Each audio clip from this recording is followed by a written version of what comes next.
Bueno, la disfunción eréctil es la incapacidad persistente de conseguir o mantener una erección y que llega a tener cierta repercusión en una relación sexual de forma satisfactoria. Bueno, la prevalencia de la disfunción eréctil está relacionada con la edad. En adultos jóvenes que van de los 20 a los 40 años de edad, es aproximadamente el 10% de la población tiene este padecimiento. No es algo común, pero sí puede ocurrir, sobre todo, por ejemplo, cuando hay algún traumatismo o hay problemas psicogénicos, puede haber afectación de la disfunción eréctil en pacientes jóvenes, pero no es lo habitual. En hombres mayores, más o menos como de 40 años de edad, la prevalencia es de 50%. Como es una enfermedad que se relaciona con el envejecimiento, entonces pacientes de 80 años o más grandes, la disfunción eréctil se presenta aproximadamente en un 90%. La disfunción eréctil es un padecimiento que afecta aproximadamente el 55% de los mexicanos en una edad de rango de los 40 a los 70 años de edad. Hay varias patologías, varias enfermedades que pueden originar todas estas alteraciones. De las más comunes que conocemos es la diabetes mellitus, una diabetes mal controlada, una hipertensión arterial. Son enfermedades que pueden tener y provocar alteraciones cardiovasculares, ocasionar un daño endotelial. ¿Eso qué es? O sea, un daño en nuestros vasos sanguíneos. Y para que ocurra una adecuada erección, la integridad de los vasos sanguíneos es importante. Bienvenidos a Diálogos en Confianza. Gracias por acompañarnos como todos los lunes, un lunes de salud. Vamos a platicar de la disfunción eréctil, un tema el cual les puede parecer que es incómodo hablarlo, pero aquí en Diálogos nos interesa que todos estemos enterados y, como decimos todos los lunes, mientras antes se trate la situación va a ser mucho más fácil. Es un tema que puede generar pena, pero aquí no tenemos, aquí nos gusta traer los temas de salud como deben de ser y por eso lo vamos a platicar el día de hoy.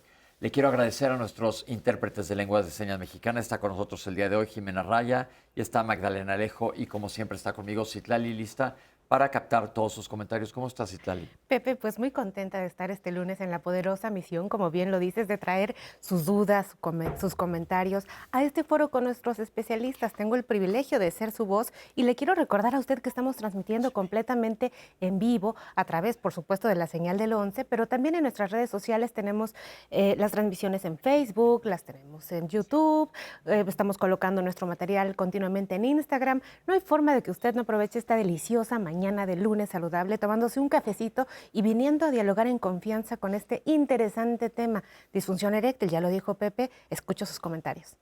Ok, les voy a presentar a los invitados que nos acompañan el día de hoy. En primer lugar, la doctora Gabriela Fonseca Reyes, gracias por estar con nosotros, bienvenida. Gracias por la invitación.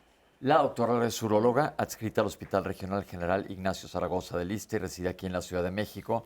Le doy las gracias al doctor Alejandro Ibarra Ordóñez. Gracias, Alejandro, por estar Muchas aquí. gracias, Pepe, la invitación. El doctor es urólogo con maestría en andrología, certificado por el Consejo Nacional de Urología y reside en la ciudad de Puebla. Gracias por venir. Y le quiero dar las gracias también al doctor Eusebio Rubio Orioles. Gracias por estar aquí con nosotros. El doctor es doctor en sexualidad humana y psicoterapeuta sexual, fundador de la Asociación Mexicana para la Salud, AC. Aparte, los queremos invitar. Yo sé que a muchos de ustedes no les da tiempo de ver el programa en vivo sentado en la televisión, pero se lo pueden llevar a todos lados con nuestra aplicación del 11+. Sé que ha gustado muchísimo, está muy fácil, descárguenla, vean el programa en pedazos si es necesario. Y el chiste es que la información se corra y lleven el 11 en su bolsa, como debe de ser. Doctores, ¿por qué creen que es tan importante este tema? Quisiera escuchar sus puntos de vista.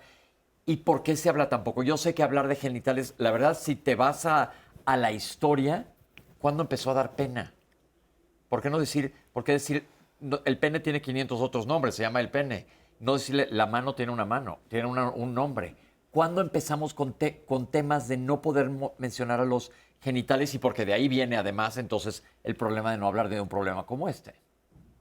Bueno, realmente actualmente ya existe mucho más apertura justamente en relación a tratar estos temas, ¿no?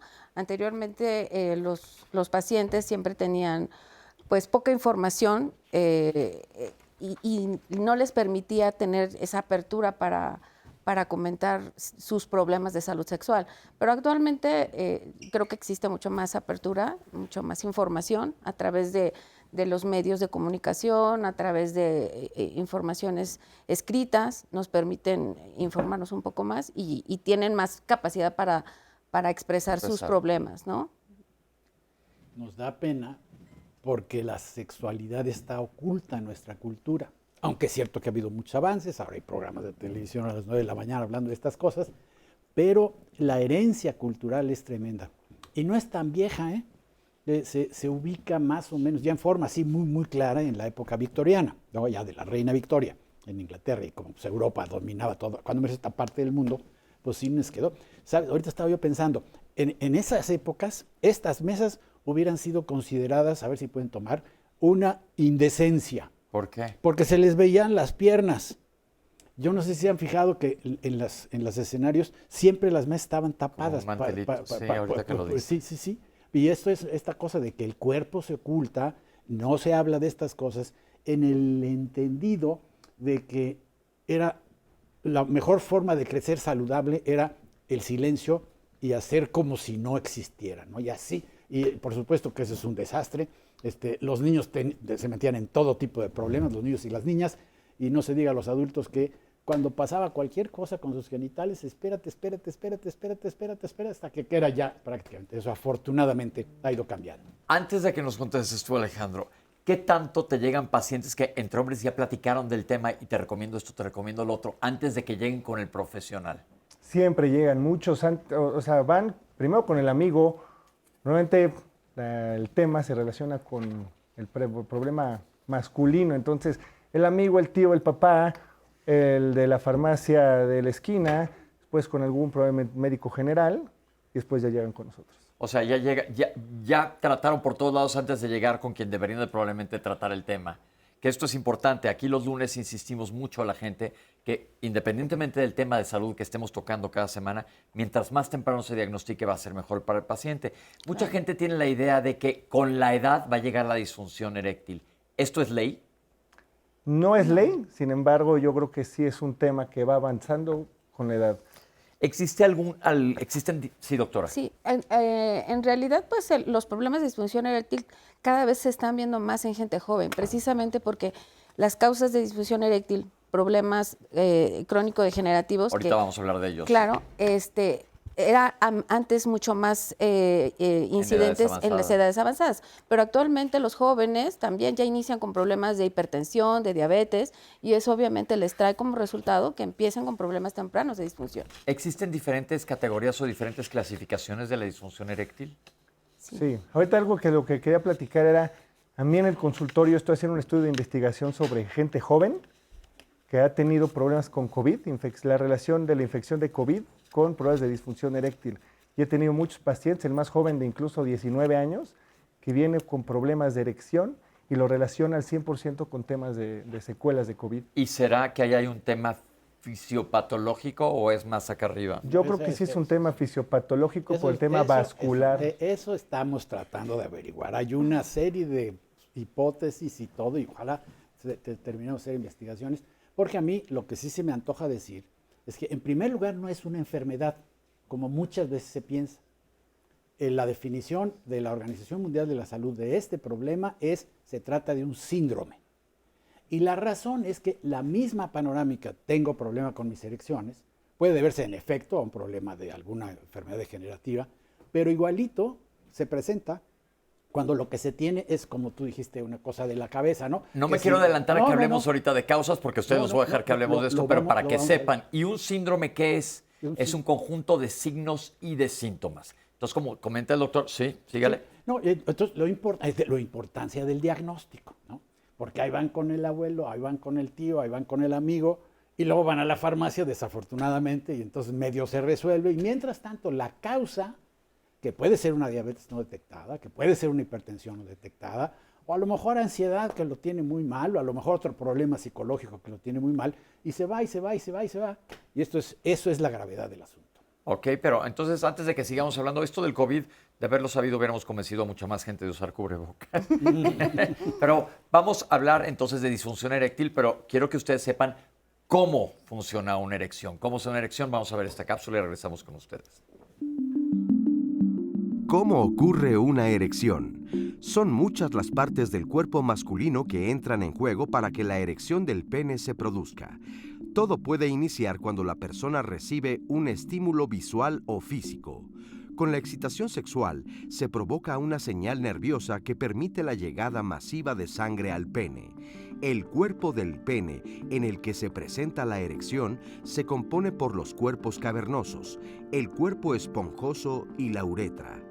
Cuando estos espacios se llenan de sangre, el pene aumenta de tamaño, se endurece y endereza.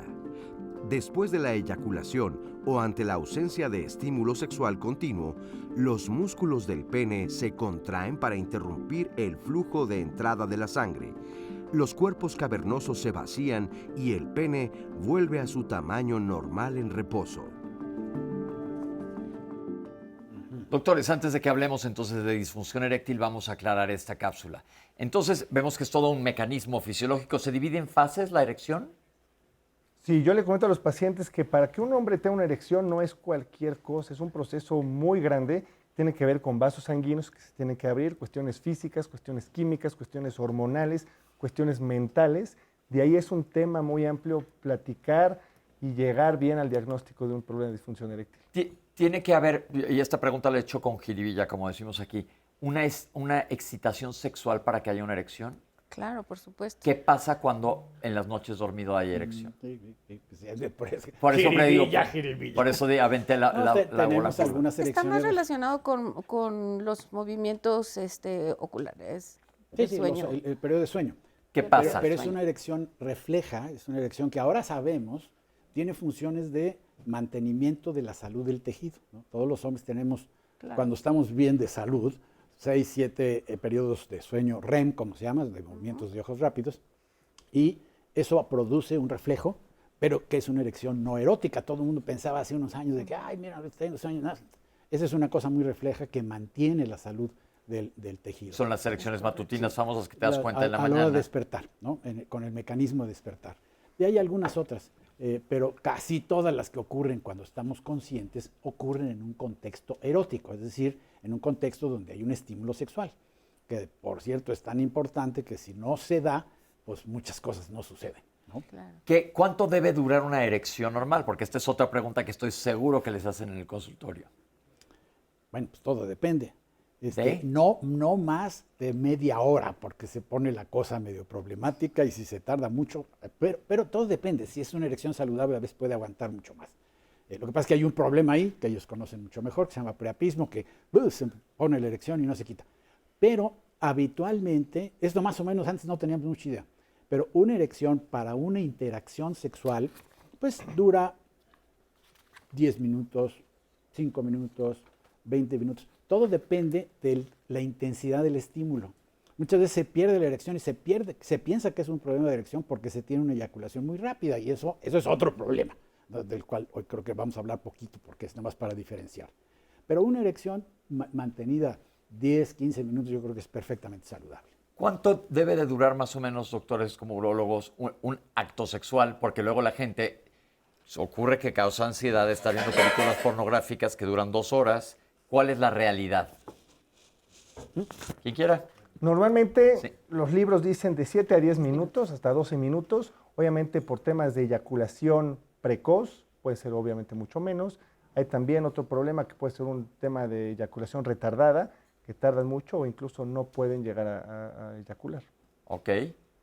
Y es que es increíble, no teníamos datos de eso hasta hace poquitito, ¿no? Antes eran las novelas y lo que pensábamos, lo que vivían, lo que todo el mundo se comentaba. Ya Las se primeras- pusieron a medirlo. Sí, doctor. Las primeras investigaciones que hizo Master y Johnson después de la Segunda Guerra Mundial justamente marcaron ese parámetro, como dice el doctor, de 7 minutos más menos 3, ¿no? Ok. Porque sí, porque si nosotros se quedan las personas de inmediato, nos dijeron media hora, doctores, Exacto. llama la atención en el sentido que tal vez esto pues involucra el tiempo del jugueteo sexual, etcétera, porque justo muchos hombres también se están expresando sobre la carga que ellos tienen en el momento de decir que están desempeñándose bien dentro de la intimidad con su pareja. Sí. Y es Sí, que sí. una cosa es la relación sexual y otra cosa es la erección, ¿no? La Claro. relación Sin embargo, sexual. también, o sea, hay pacientes que durante su inicio de vida sexual o durante su desarrollo de vida sexual, pues mantienen ciertos parámetros en tiempo, ¿no? O sea, a lo mejor probablemente estamos hablando de esos 15 minutos, 20 minutos o 10 minutos, y cuando empiezan a disminuir esos parámetros es cuando pues realmente a lo mejor puede ser que estén todavía dentro de la normalidad. Pero según- es que por eso es importante que lo digamos aquí, que a veces puedes tener como 20 minutos, media hora y otra vez 10 minutos. Así es. Pero eso está dentro de parámetros normales, porque el Así chiste es. aquí de diálogos es aclararle a la gente mitos, sobre todo, que también hay muchos afuera. Lo más sencillo es saber si se acabó la estimulación o no, o si ha ocurrido la eyaculación o no, ¿no?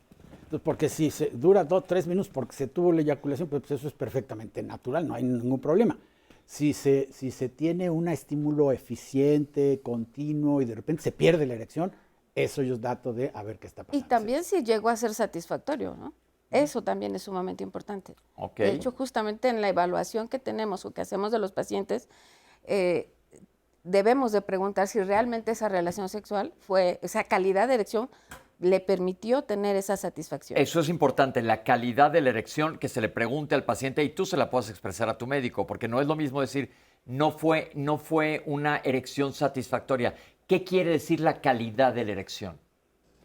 Hay ciertos grados de firmeza y eso hay videos que salen como es el grado 1, grado 2, grado 3 o grado 4. El grado 4 es el que se refiere al más potente. Grado 1 no es muy potente, pero eso hay medidas que se pueden ver ahí mismo en el consultorio. Ok, entonces esto es importante que lo sepan los pacientes para que sepan que existen diferentes clasificaciones o calificaciones, o es clasificación, ¿no? Clasificación. De la erección. Pero ahora vamos a ver qué factores físicos hay relacionados con la disfunción eréctil. Vamos a ver por qué. Entonces, antes de meterme de plano a la cápsula, creo que Citlali ya te escribió la gente. Vamos Ya. a sacar algunas de las preguntas. A propósito de las enfermedades crónico-degenerativas que mencionaba, doctora, hay una persona que nos escribió y dice que convive con diabetes y qué puede hacer. Tiene buenos niveles de glucosa, hace mucha actividad física, es una persona joven. Pues él refiere que su estilo de vida es saludable, pero no logra tener una buena calidad de erecciones. ¿Qué puede hacer? Bueno, pues en realidad la diabetes mellitus es un problema bastante frecuente que presenten como consecuencia de disfunción eréctil. No existe un daño endotelial ¿Qué quiere decir endotelial, doctora? de la circulación, de la microcirculación del pene. Y eso, pues, sí es importante que tenga buenos controles de su azúcar, que realice actividad física. Pero en este caso nuestro televidente dice que sí tiene todo esto. Probablemente será el tiempo de evolución que tiene la diabetes. Perdón por meterme, pero yo creo que no debemos dar consulta aquí. No se da No, consulta en no, televisión, no, se les no, damos es una consejos consulta. nada Por más. eso, pues, estamos Es nada muy más importante que atendiendo lo a la sepan. Pero lo audiencia. que necesita es ser evaluado. Claro. Porque Claro. tengo diabetes, está muy bien. Eso, quién sabe, ¿no? Lo primero que se necesita es ver si de veras el control es correcto. Está controlado. Luego, la otra cosa es que no solamente la diabetes puede estar actuando. Puede ser que simplemente la idea de chispas. Soy No. diabético. Aquí solamente atendemos a los televidentes. Sí, aquí ahora la cosa es importante y se dice todos los lunes, nunca se da consulta Sí, por sí, televisión, no. a veces nos No, no, solicitan no, consulta eso. por tele, pero lo que buscan ellos es que le demos un consejo. Entonces la respuesta aquí es que vaya al urólogo Claro. y que Que busque cheque. cuál es la causa específica de lo que te está ocurriendo. Qué bueno que tengas tu diabetes bajo control, hemos tenido programas de diabetes y es importantísimo por todas las razones que hemos comentado. Citlali. Llamada anónima. Padece diabetes e hipertensión, además de haber sufrido distintos infartos. También sufre disfunción eréctil. Las personas que sufren diabetes se les considera que son obesas. En su caso, esta persona nos dice es delgado. ¿Qué debe de tomar o hacerse con esto mismo con respecto a las enfermedades? Y lo traigo muy a propósito porque es similar a nuestra anterior pregunta Sí. y justo las personas que nos ven están compartiéndonos este problema Yo tan creo que aquí hay algo bien importante. importante en lo que tú comentas. No te podemos recomendar un medicamento porque sería totalmente antiético de parte de nosotros. Pero doctores, aquí hay algo clave que dijo él. Tuvo ya infartos. ¿Qué quiere decir esto? Que probablemente ya haya algo de obstrucción en el flujo sanguíneo en las arterias. Si las arterias coronarias son arterias pequeñas que se tapan, porque tiene seguramente placas de ateroma, ¿qué es esto? Las placas que se van haciendo dentro de los vasos, ¿qué implicación podría tener esto en la circulación sistémica y por ende en la erección? Bueno, primero hay que ver cuáles son las causas más frecuentes. Pacientes con diabetes, pacientes con hipertensión, pacientes obesos, pacientes que no hacen ejercicio, pacientes que tienen problemas de colesterol, problemas de triglicéridos. Esas son las principales causas. Después ya podemos ver las causas mentales, las causas hormonales. Ahorita vamos a hablar todo de las causas, pero entonces a este paciente, ¿qué le recomendamos? Que vaya a ver al urólogo. Hay que ver al urólogo, hay muchas causas también medicamentosas, porque esos pacientes que Ahorita ya vamos a están, causas, pero a él que nos habló, que vaya a ver al urólogo. y Porque que aquí- ver cuáles medicamentos está tomando, porque si ya tuvo infartos, seguramente está tomando algún Sí, medicamento porque que hay puede este estar afectándole. conjunto de diferentes problemas que conllevan justamente a la disfunción eréctil, lo que tiene este paciente, ¿no? O sea, no tiene una sola causa, tiene varias causas. Nos pregunta la audiencia a qué edad se manifiestan las primeras erecciones eróticas. Es una buena pregunta porque Las- hay niños, sí, hay sí, sí. erecciones en Sí, niños. los niños sí. tienen erecciones reflejas, y más o menos en el momento en que se empieza a conformar el erotismo, que es 7, 8, 9 años de edad, más o menos, es que empezamos a entender de qué se trata eso y a tener esos impactos de decir, ay, esa niña o ese niño, ¿no? Eso es cuando la vivencia erótica se traduce en la respuesta física de la erección. Antes de eso se tienen muchas erecciones, los niños tienen muchas erecciones. Y bueno, pues muchas de ellas son reflejas, no necesariamente una manifestación de que estén excitados. Eso ya nos lleva a otro tema que tiene que ver con la interpretación de la sexualidad infantil, no nos metemos mucho, pero ya eróticamente 7, 8 años. Ahora, eso no quiere decir que ya se entienda de qué se trata esa edad. Eso es bastante posterior, hay por ahí de 13, 14 que ya empezamos a atar cabitos de qué se trata con este asunto de la sexualidad. La gente quiere saber qué es el priapismo. Es una erección sostenida sin capacidad para revertir la firmeza. Podemos Que- decir que es que- una erección sostenida y dolorosa que el Patológica. paciente no quiere tener. Patológica quiere decir de enfermedad. ¿Así la podemos aclarar? Sí, más de 2 horas, Más de 2 horas y esto es una urgencia médica. urgencia médica. Ok, no vamos a meternos en eso, pero eso es una urgencia médica. Perfecto. Pues al momento son nuestras redes, Pepe. Les invito a que se unan a la conversación y que si les gusta más llamar, también estoy muy pendiente de las llamadas telefónicas al centro de contacto con la audiencia. Su opinión es muy importante y recuerde que usted hace diálogos en confianza. Vamos a seguir platicando ahora de los factores relacionados porque lo más importante es que sepamos que existe este problema y que se traiga a la mesa y se hable. Ya hablamos de erecciones normales, que es importantísimo que la gente sepa cómo funcionan estas erecciones matutinas o a lo largo de la noche, comentó también el doctor, que te pueden ocurrir. Pero ahora, ¿qué le podemos decir al paciente?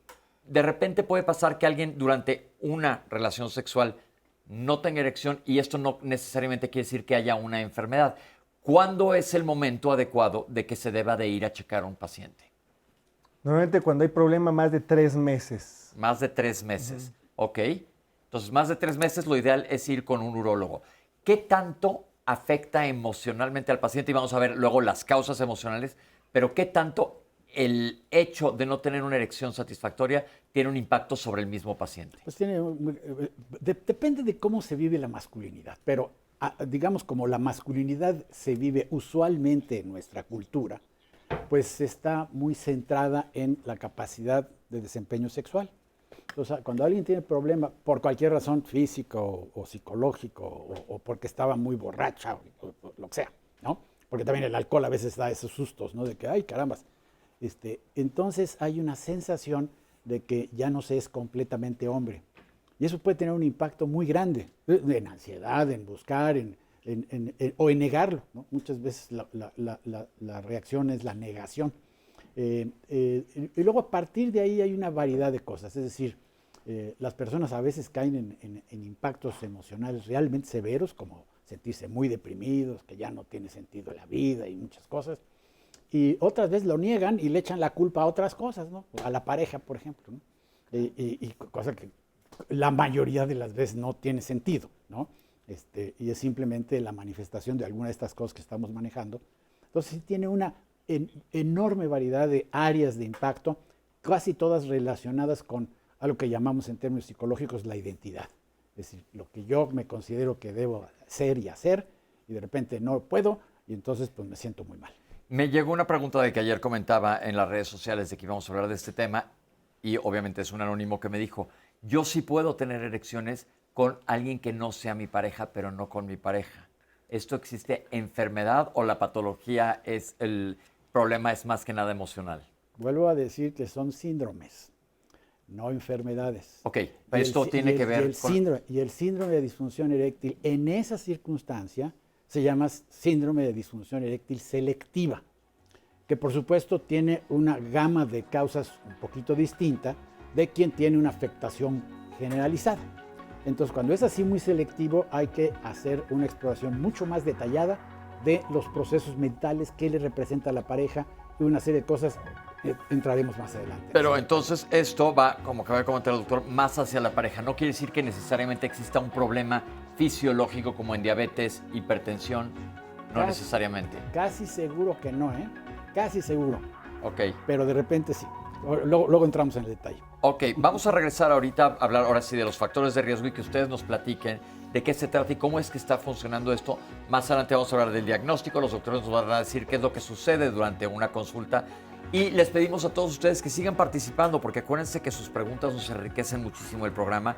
No podemos dar consulta, pero sí orientarlos a qué es lo que deben de hacer, como ahorita se dijo, calmarse si tienen un susto, que a lo mejor no es necesario estar asustados, e ir a buscar al médico cuando sea necesario. Entonces, Citlali está lista para recibir todas sus preguntas, nosotros vamos a hacer un corte y estamos totalmente en vivo aquí en Diálogos en Confianza hablando de disfunción eréctil. No se vayan.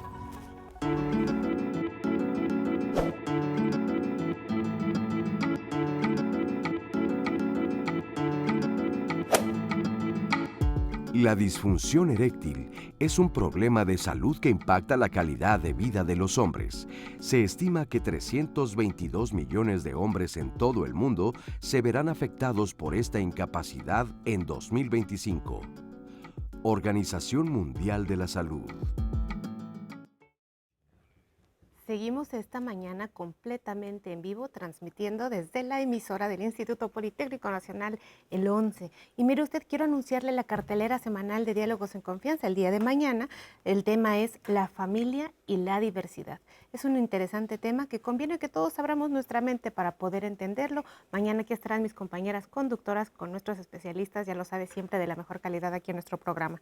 Quiero agradecerle a usted la participación que está teniendo el día de hoy amplia en redes sociales, Facebook, YouTube, Instagram, Twitter. Muchísimas gracias por estarnos acompañando. Si usted se va integrando esta mañana a nuestra conversación, le recuerdo que el tema es disfunción eréctil. Estamos esperando sus comentarios y traigo los que han llegado hasta el momento, Pepe. ¿El sexo tántrico favorece la disfunción eréctil? Solo uno. Lo que pasa es que, mira, hay una serie de ideas respecto a la sacralización y a los niveles espirituales. Todo depende de cómo se vive. Algunas de las ideas del centro de la idea del tantra es retener las energías y no eyacular. Eso no es del todo saludable, por decirlo menos. Si se traduce en disfunción eréctil, yo creo que no, pero ciertamente yo creo que lo más saludable, esa es mi posición personal y además de muchos otros especialistas, es hacerle al cuerpo caso y hacer un poco, responderle al cuerpo y no a ideas ahí de que se va a ir la energía, porque no se va ninguna energía. Y hay una serie de mitos también que pueden ellos hablar así. No, si se tiene una eyaculación, pues sí se pierde un poquito de energía, pero se recupera la siguiente comida facilísimamente. Entonces, la respuesta es no. Hay que tomárselo con calma y no hacer cosas que el cuerpo proteste, digámoslo así. Yo creo que el sexo tántrico sí está más enfocado en tema de eyaculación, el tema de energías. Sí. ¿Podrían explicar qué es el sexo tántrico para personas que a lo mejor están viendo y no saben qué es esto? Bueno, yo no estoy bien relacionado con ese tema, pero sé que es un tema más de relajación, de respiración, para poder llegar a retrasar la eyaculación. Sin embargo, bueno, si me permite tantito, doctor, sí, bueno, es que hay una vertiente del Tantra que es la relación de la espiritualidad en la sexualidad. Esta teoría postula que cuando las personas se eyaculan, pierden la energía vital a través de la eyaculación y luego entonces sus cuerpos quedan sin energía, de tal suerte que esto propone que el hombre que no eyacule va a ser un hombre pues con más fuerza vital porque está justo favoreciendo que no salga pues el líquido seminal. Doctores, ¿esto tiene una base fisiológica? Yo lo traté de decir elegantemente que no era cierto, ¿no? Porque la cantidad de energía que sí se pierde es muy poquita. Pero a ver, urólogos, fisiológicamente hablando, ¿es válido?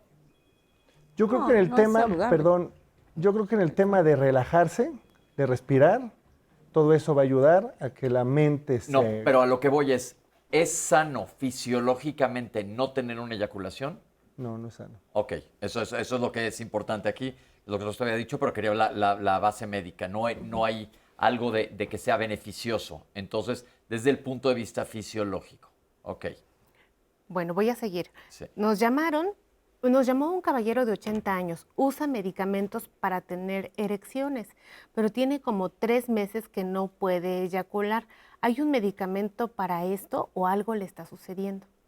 Por la edad que tiene, probablemente pudiera estar tomando también o estarse tratando de algún problema de crecimiento prostático, una hiperplasia prostática, y muchas veces los medicamentos para la hiperplasia producen algo que se llama eyaculación retrógrada. Entonces, posiblemente ese paciente pudiera llegar a tener ese fenómeno de eyaculación retrógrada y por eso no está eyaculando.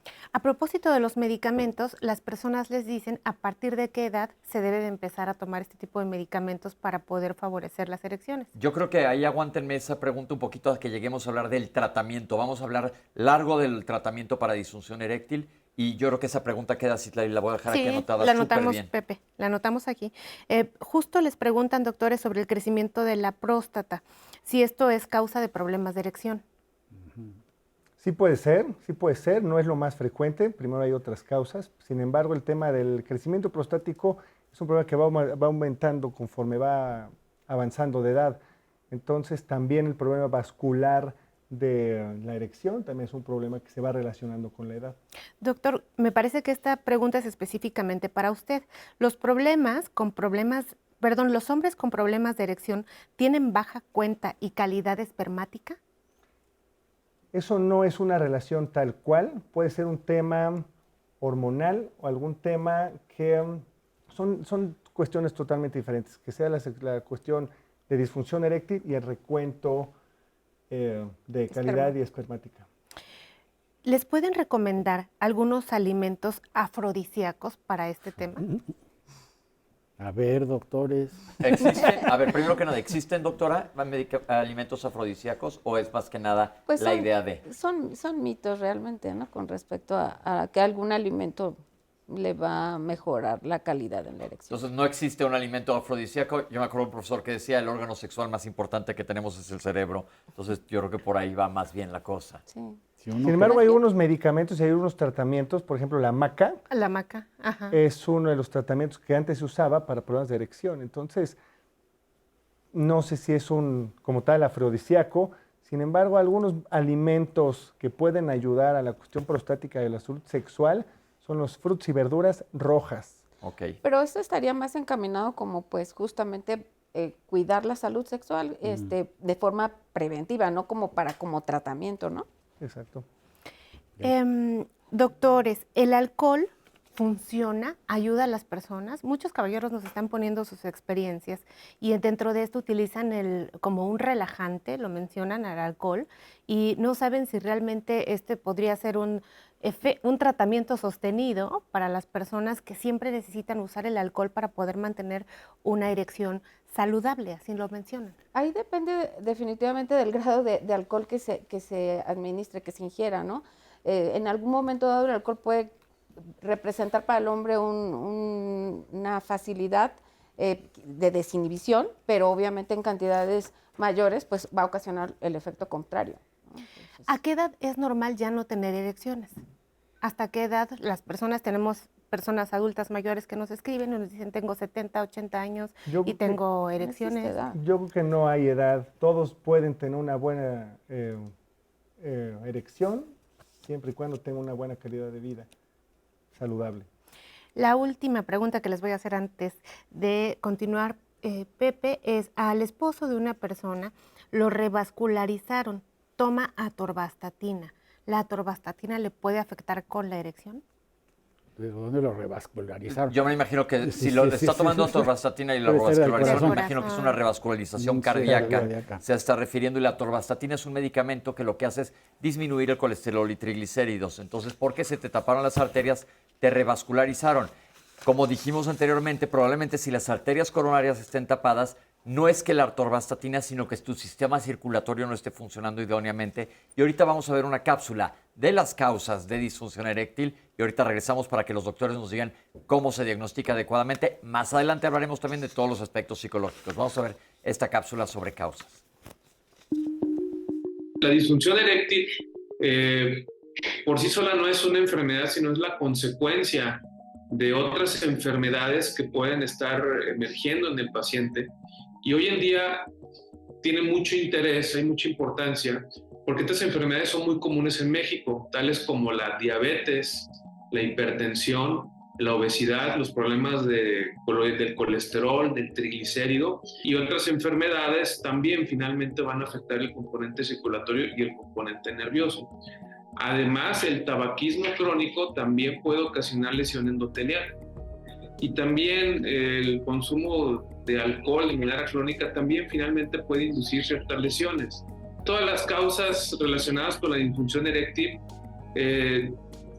tienen un común denominador que viene siendo la disfunción endotelial, o sea, la alteración en las venas y en las arterias que llegan la sangre hacia el pene o hacia los órganos genitales. Si nosotros comparamos el calibre de los vasos sanguíneos del pene en conjunto con los del corazón, incluso los de los riñones, resulta que hoy en día la disfunción eréctil logra ser un factor de riesgo cardiovascular. ¿Qué quiere decir? Que si tienes disfunción eréctil es muy probable que en un futuro también vayas a tener un problema de infarto agudo del miocardio, insuficiencia cardíaca, o riesgo puedes de tener una cardiopatía o incluso un problema renal a largo plazo, porque el tamaño de estos vasos sanguíneos es más pequeño a nivel del área genital. Ciertos fármacos que se toman para la depresión, para la ansiedad, pueden llegar a ocasionar un trastorno y una alteración. Dentro de los medicamentos también se encuentran los diuréticos, tiacídicos, y cuando hablamos de deficiencia de vitamina, hay estudios que han comprobado la deficiencia de vitamina D, que en la población mexicana hay una alta deficiencia de esta vitamina. También se puede llegar a asociar. Es por eso que en la evaluación íntegra de un paciente con disfunción eréctil tenemos que tomar en cuenta todas las posibilidades para encontrar la causa y entonces tratarla. Lo cierto es que es muy difícil que un paciente acuda de manera oportuna o temprana o todos digan la verdad acerca sobre su situación. Por eso que es muy difícil establecer periodos, sin embargo, definitivamente a mayor edad, mayor probabilidad de tener disfunción eréctil. Muchísimas gracias, doctor, y gracias al Hospital Civil de Guadalajara, donde mandamos un abrazo muy, muy grande. Gracias por colaborar con nosotros, tantos hospitales por todos lados de nuestro país. Doctores, entonces, quiero que poco a poco nos expliquen estas causas físicas. ¿Cómo es que la diabetes, qué hace la diabetes para que no haya una erección adecuada? Fíjate que la diabetes afecta mucho en el tema tanto de los vasos sanguíneos como de los nervios. Entonces, la señal que le manda el cerebro a los nervios, estos encargados en la erección, pueden estar afectados. Ok. ¿Los problemas de hipertensión, doctora? Pues también se van endureciendo las arterias, asociado también a algunos problemas de lípidos, de grasas, grasas y triglicéridos. Exacto. Y pues los vasos se van siendo rígidos, pierden esa capacidad de elasticidad y pues se ve reflejado en una disminución en la erección. ¿La disfunción eréctil tiene que ver con la eyaculación precoz? Si nos pudieran hacer una diferencia que nos pregunta la gente. No, por decirlo rápido. Alguna gente se confunde, ¿no? Porque si la eyaculación es muy rápida, pues se pierde la erección muy rápido y dicen mis erecciones están fallando. Esa es una de las cosas que hay que preguntar con mucho detalle cuando una persona se queja de fallas en su erección. Pero son dos procesos fisiológicamente distintos, neurobiológicamente diferentes, determinados por cuestiones distintas, tanto físicas como psicológicas, vale la pena decir. Ahorita vamos a hablar más adelante de las causas psicológicas, pero quiero que les quede claro, entonces, diabetes, hipertensión, los lípidos altos. La gente pregunta, gente que lo operan de la próstata o de vasectomía, ¿quedan con disfunción eréctil, doctores?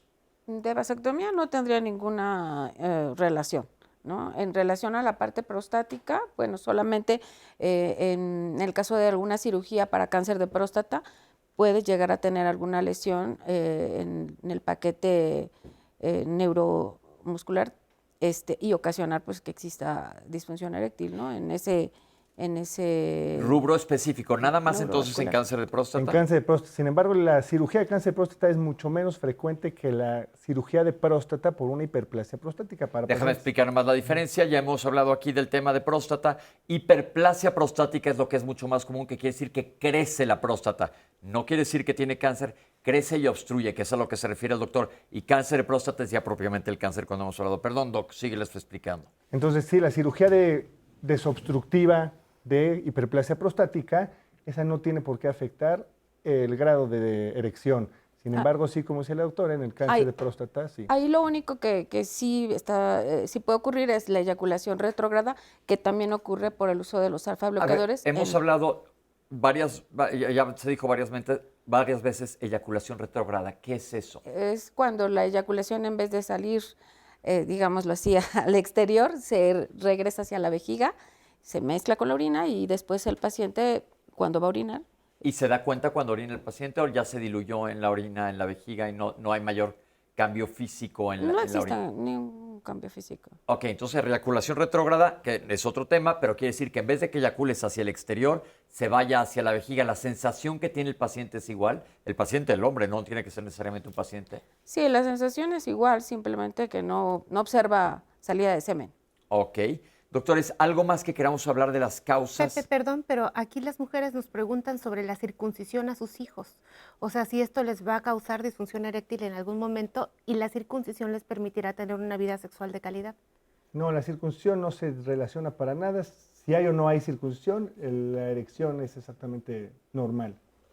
Gracias, doctor. No tiene nada que ver la circuncisión. Es que bueno que lo aclaren, qué buena pregunta, para que no se queden con mitos. Algo más en causa de medicamentos. Doctora dijo alfa-adrenérgicos, pero platiquen medicamentos para qué y hay que comentarlo siempre. Cuando uno vaya al médico a hacerse una historia clínica, que lleves una lista de los medicamentos y de los suplementos. Yo que soy gastro y veo mucha complicación por suplementos que estén tomando. De medicamentos, pues son algunos diuréticos, algunos antihipertensivos, algunos medicamentos para tratar enfermedades como Parkinson o epilepsia. Ok. Entonces esto es importante para que lo sepan, se lo comentan a su médico. Los y casi siempre antiandrógenos, para el cáncer de próstata también pueden llegar a ocasionar disfunción eréctil. Los antidepresivos también. Bloqueadores H2, que son medicamentos para problemas gástricos, también pueden llegar a tener alguna. Entonces es importante que quien vaya a consulta con el urólogo siempre lleve la lista de medicamentos que está tomando. Claro. ¿Algo más que queramos agregar sobre causas físicas? Sí, yo quisiera también comentar que, bueno, el estrés, que además ahora ya se ha convertido en un problema realmente de salud generalizada, obviamente también tiene. Pero ese ya es una causa más emocional, que vamos a ver una cápsula ahorita sobre las causas emocionales, pero algo más físico. Yo quiero traer la duda de la audiencia. El tabaquismo. Ok, perfecto, el tabaquismo. Alcohol, problemas hormonales también. Ajá, los problemas hormonales. Quiero traer el comentario de Rigoberto a propósito de las causas, porque él fue operado en el ISSSTE por una hernia discal L4-L5 y quedó con síndromes de cauda equina y disfunción eréctil. Otras de las secuelas, realmente él dice, pues no me han ayudado en nada. Su pregunta es, ¿esta disfunción eréctil que es provocada por la cirugía que le hicieron en la zona lumbar, ¿tendrá rehabilitación o será una condición con la que vivirá? Yo muchas veces esos problemas... Perdón, yo soy también un médico, por eso me meto con mucha frecuencia, aparte de ser terapeuta.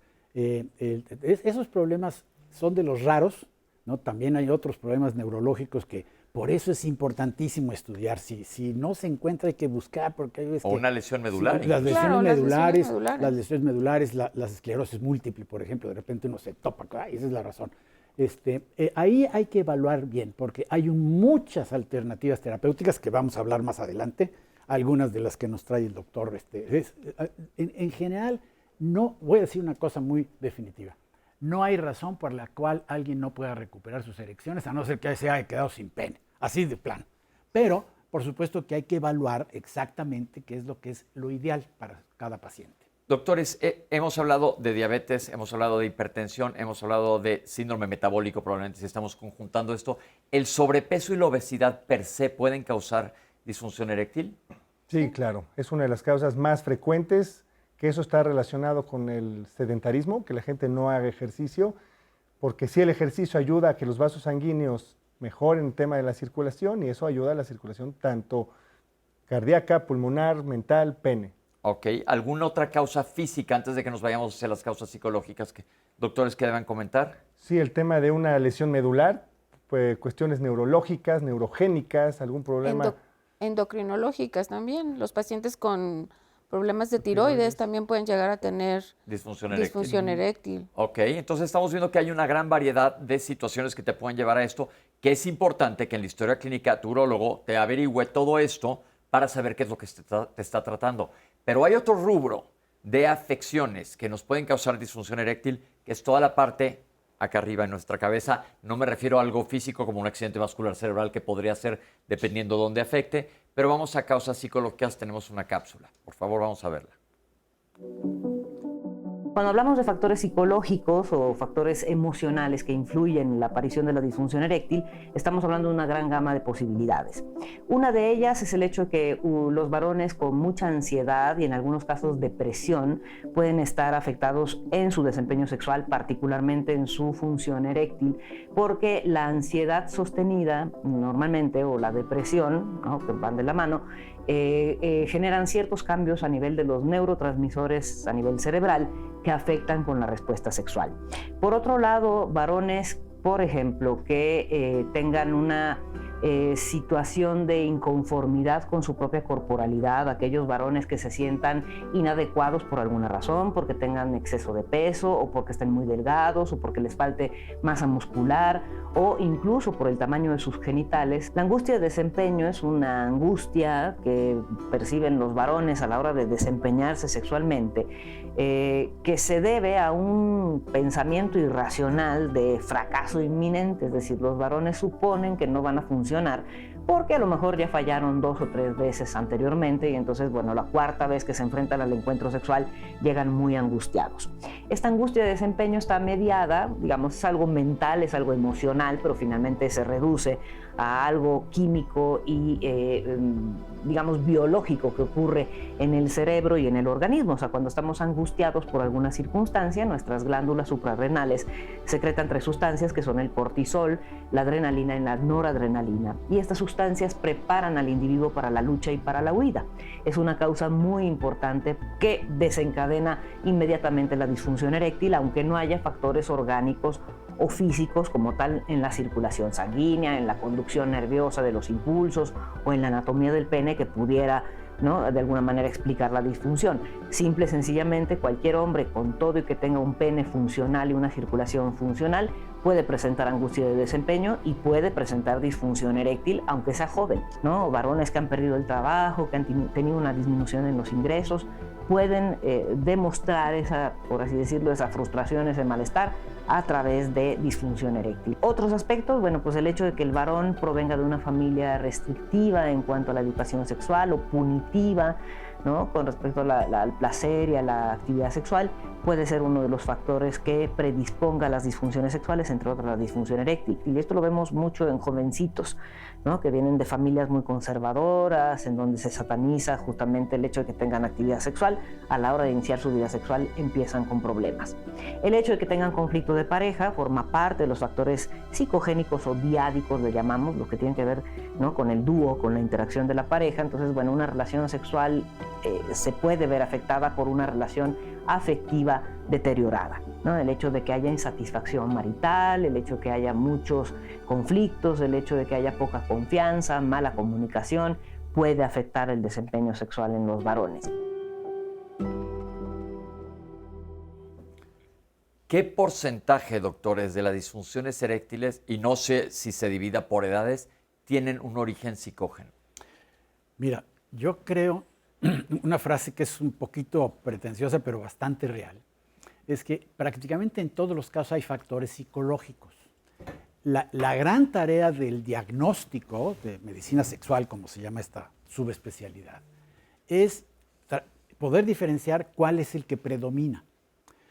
Muchas veces, 80% yo calculo, depende del estudio, hay un claro factor físico, pero a veces está el factor físico, la diabetes, la hipertensión o cualquiera de estas cosas que hemos estado hablando, y además hay un factor psicológico, un factor como los que estaba la doctora Rampazzo tratando de sintetizar y lo hizo muy bien. Es decir, si yo tengo una falla en mi erección, es muy difícil que no voy a empezar a tener pensamientos de decir, chispas, voy a fallar en la siguiente, voy a fallar en la siguiente. Eso activa los procesos psicológicos, que ahorita mejor ya no me sigo porque si no se convierte como en clasecita, pero activa la ansiedad y activa la sobrevigilancia. Eso desexcita a cualquiera. Si además eso le pones a la diabetes, pues entonces ya están los dos factores ahí.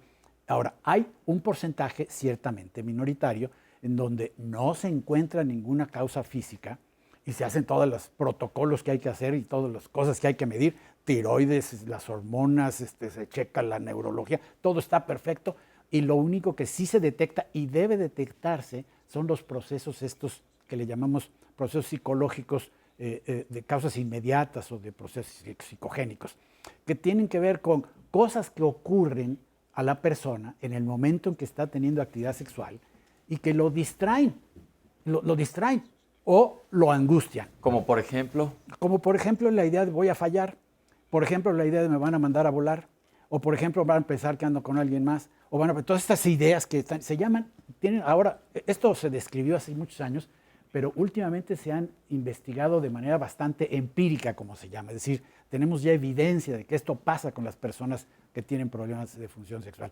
Le denominan esquemas de incompetencia, ¿no? Es decir, como una serie de ideas que se articulan en la cabeza y de repente me va a ir mal. Todo ese proceso mental lo que hace es distraer del momento erótico. Y ya estábamos diciendo al principio, se necesita tener excitación. Pues claro que se necesita tener excitación, pues si no somos máquinas. Y para eso necesitamos estar atentos a lo que está ocurriendo y estar atentos a la pareja, quien sea, o a lo que nuestro cuerpo dice, a las sensaciones. Y los varones tenemos una dificultad enorme en estar conscientes de esas dos cosas. ¿Qué pasa con la pareja y qué pasa con el cuerpo? Yo creo que esto es muy importante que lo tengamos en mente porque entonces volvemos a lo que platicábamos anteriormente, que fue primero el huevo o la gallina.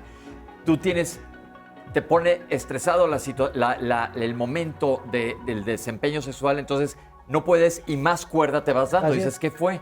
Entonces es bien importante que esto lo comentes con tu médico, se quiten los tapujos y se quite la pena, porque probablemente a la hora que rompes una creencia, se acabó el problema. A veces es tan sencillo como eso. Entonces puede ser algo muy sencillo, pero es algo de lo cual hay que tratar. Nosotros estamos totalmente en vivo, en Diálogos en Confianza, y vamos a regresar para ver qué opciones terapéuticas hay, cómo se diagnostica, que mucho depende de la historia clínica, pero aquí estamos con ustedes, no se vayan.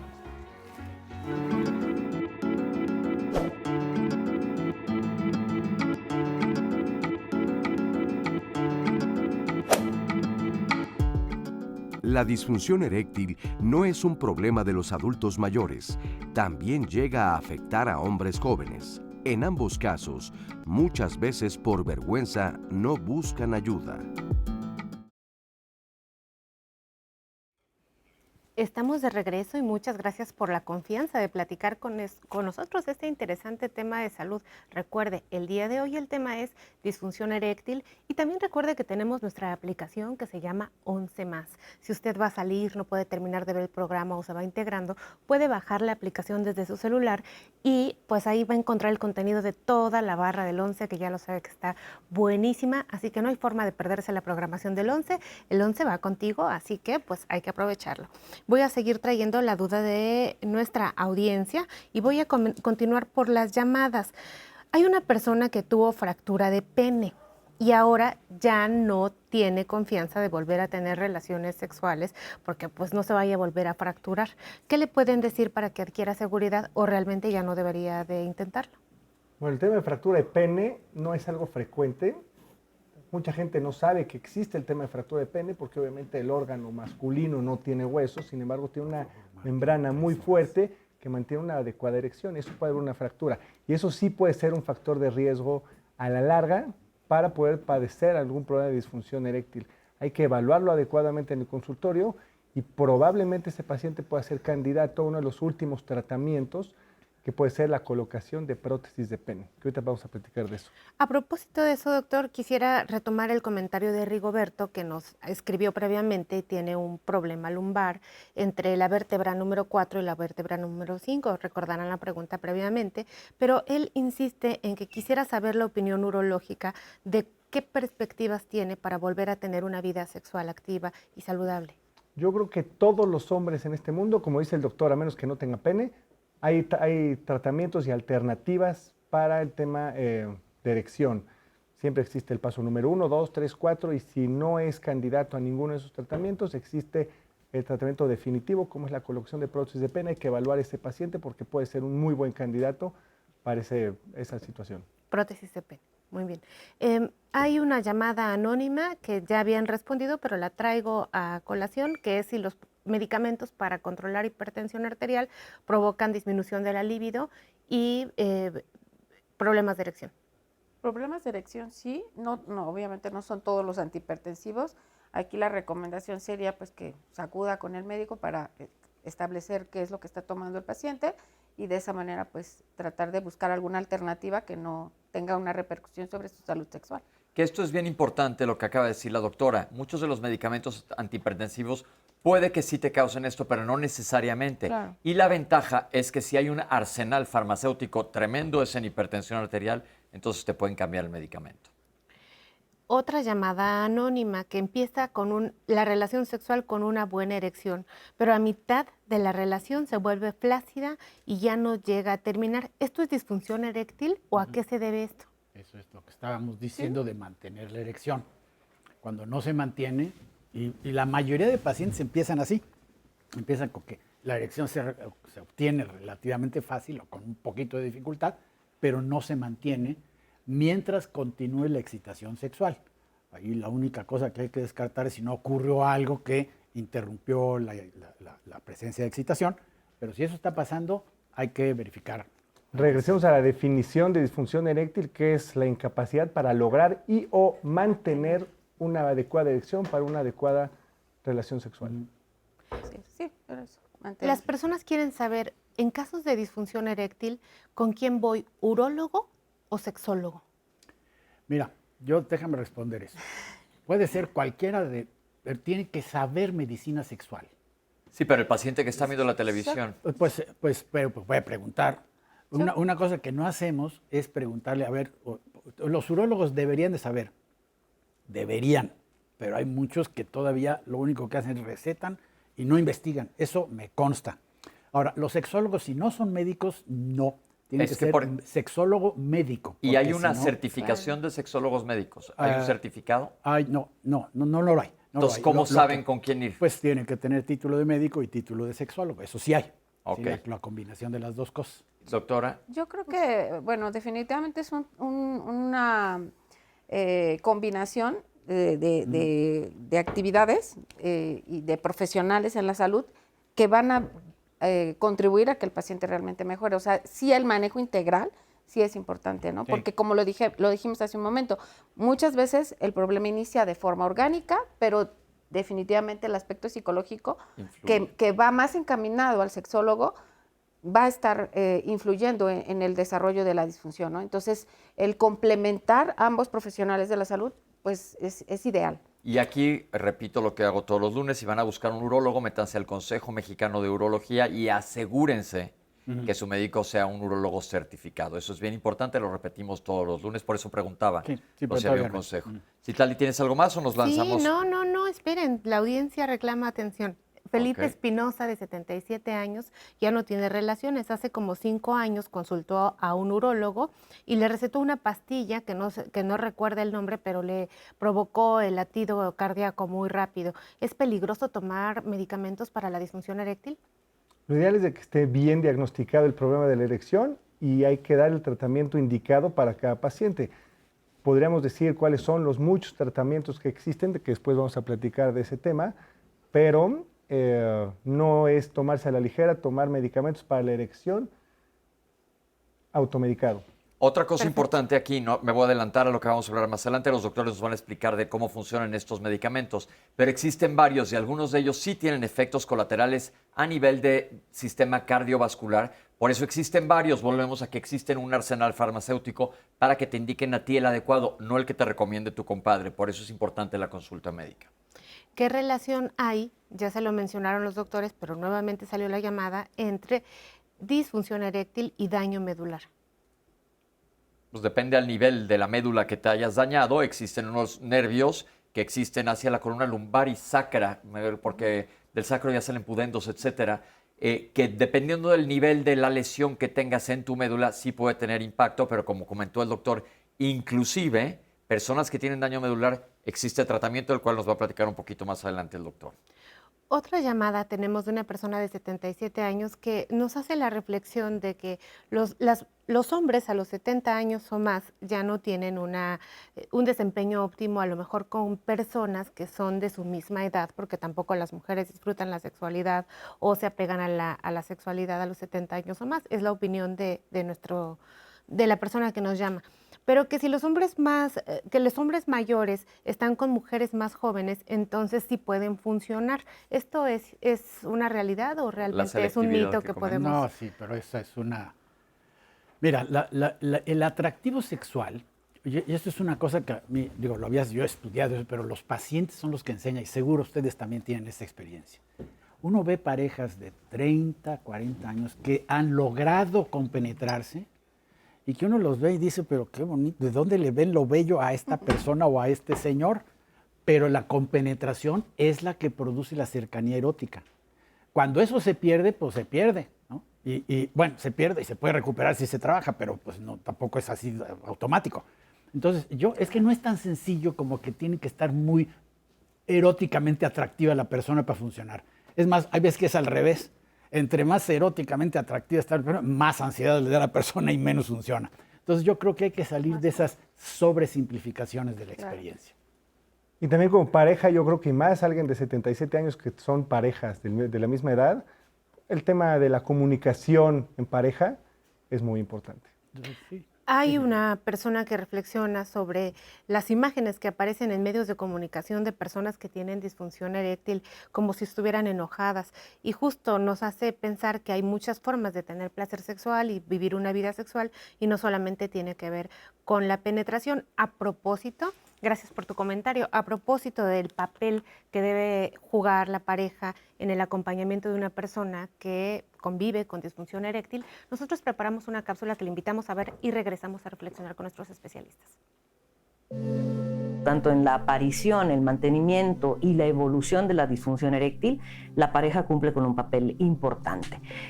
Recordemos que una pareja, ¿no?, en la interacción entre dos personas, es un sistema, ¿no? Es un sistema que tiene, digamos, sus propias dinámicas, es un sistema en donde hay comunicación tanto verbal como no verbal, y lo que afecta a uno de los miembros de la pareja necesariamente va a afectar de alguna manera a su compañero o su compañera. Entonces, el hecho de que el varón empiece con síntomas de disfunción eréctil, las primeras fallas, ¿no?, problemas en lograr o mantener la erección, pues necesariamente afectan a la pareja, aunque no lo manifieste y aunque no lo hable, ¿no? Está documentado que en el caso de las parejas del sexo femenino, muchas mujeres al presenciar que su pareja no tiene una buena erección, se sienten poco amadas, suponen que hay otra pareja más, ¿no? O sea, que el varón está siendo infiel, suponen que su compañero ya no las ama, suponen que incluso que el varón tiene una orientación distinta a la heterosexual y por eso no se siente atraído por ella. Es decir, un sinfín de hipótesis que eventualmente no verbalizan, pero que sí generan un malestar en ellas. Muchas mujeres, es más del 60% según los estudios, a raíz de que se presenta la disfunción eréctil y no se atienden, ellas también empiezan a padecer disfunciones sexuales como pérdida del apetito sexual, dificultades para excitarse, dificultades para lubricar la vagina y dificultades para alcanzar el orgasmo. Hay un impacto en la relación de pareja, hay un impacto en las emociones de la compañera o compañero del varón que tiene disfunción eréctil, y que a la hora del tratamiento pues también hay que abordar de manera conjunta, ¿no?, a los miembros de la pareja para que sepan en qué consiste el tratamiento, de qué manera pueden ayudar, de qué manera no sabotear el tratamiento, porque hay muchas parejas que critican la utilización de fármacos facilitadores de la erección, suponiendo que le gustan tan poquito a su compañero que necesita una pastilla para que le provoque una erección. Que bien sabemos que estos fármacos no provocan erecciones, son facilitadores de la erección nada más, y se necesita, claro, de una interacción erótica que sea estimulante. Entonces, las parejas tienen que acompañar necesariamente a su compañero a lo largo del tratamiento para auxiliarlo, para ayudarle, para formar parte, ¿no?, de este encuentro erótico y no quedar como espectadoras de algo que el varón tiene que resolver solo. Y los médicos y sexólogos que nos dedicamos al tratamiento de las disfunciones sexuales sabemos que es importantísimo el papel del compañero o de la compañera para acompañar y para mejorar de una manera eficiente la disfunción. Gracias, doctora. Una cápsula súper completa. Doctores, ¿ustedes en su consulta qué tan a menudo llegan las parejas o llega únicamente el paciente? Pues yo primero creo que ustedes, en un porque es muy distinto. 60-70% de las veces, en mi caso, llegan solos. Yo creo que también igual, el 60% llegan solos, aunque siempre después de que te ganas la confianza también del paciente, ya en una siguiente visita muchas veces ya acuden con su pareja, ¿no? ¿Les solicitan Y ustedes además que se lo vengan? solicitamos, sí, Ok. claro. Bueno, en lo particular yo sí se los recomiendo, ¿no? No se Es los bueno, solicito. se hace una consulta mucho más integral cuando viene la pareja, porque aparte no se preguntas sobre el tema nada más de la erección, sino un poquito la relación de pareja, qué es lo que está sucediendo, que puede ser que le esté provocando ese problema de erección. Sí. Sí, a nosotros nos pasa un poquito al revés. Muchas veces es la mujer la que lleva al compañero a tratamiento después de que ya están más o menos seguros de que hay una base psicológica o de pareja. Pero también hay varones que consultan y que tienen una reticencia enorme. Y es un poco problemático. Una frase muy conocida, conocida para los que andamos metidos en esto, la pusieron Masters y Johnson hace 40, 50 años que se empezaron a sistematizar los tratamientos psicológicos. Decían, no hay cosa más terrible para el tratamiento de las disfunciones sexuales que una pareja no involucrada o que sabotee. Y sí es cierto, ¿no? Claro. Cuando existe pareja y la pareja no colabora o está reticente o está sospechosa o hostil, eso lo hace muy distinto, muy difícil, muy difícil. Ahora, es, en términos ideales, lo mejor que le puede pasar a la persona que tiene disfunción eréctil, que su pareja primero entienda. A veces una consulta con el urólogo o la uróloga, yo creo que la doctora tiene ventaja sobre los hombres porque dice, pues si es mujer entonces sí voy, claro, yo creo que eso sí pasa. Pero que entienda qué es lo que está pasando es tremendamente importante. Que entienda que no tiene nadie la culpa de los vasos sanguíneos que no están funcionando bien y no tiene que ver con el atractivo, sino tiene que ver con una cosa muy física. Eso a veces alivia la tensión en las parejas y facilita hasta el mismo tratamiento médico, porque el tratamiento médico en medio de un ambiente hostil, un ambiente de pugna o de sospecha, tampoco funciona bien. Y entonces es una cosa que es muy importante. Ya no se diga cuando la razón del problema es precisamente algo en relación al conflicto de pareja. Que eso también se traduce, porque los conflictos de pareja pues a veces se traducen en la manifestación no consciente de la inhibición de la respuesta sexual. ¿Qué hay de muchos pacientes que probablemente tienen disfunción eréctil, entonces básicamente dejan de tener relaciones sexuales con la pareja y esto causa un problema de pareja, pero no se habla? Por eso lo que yo digo aquí en Diálogos, y ustedes que son los expertos, sería ideal que fueran los dos a la consulta desde la primera vez.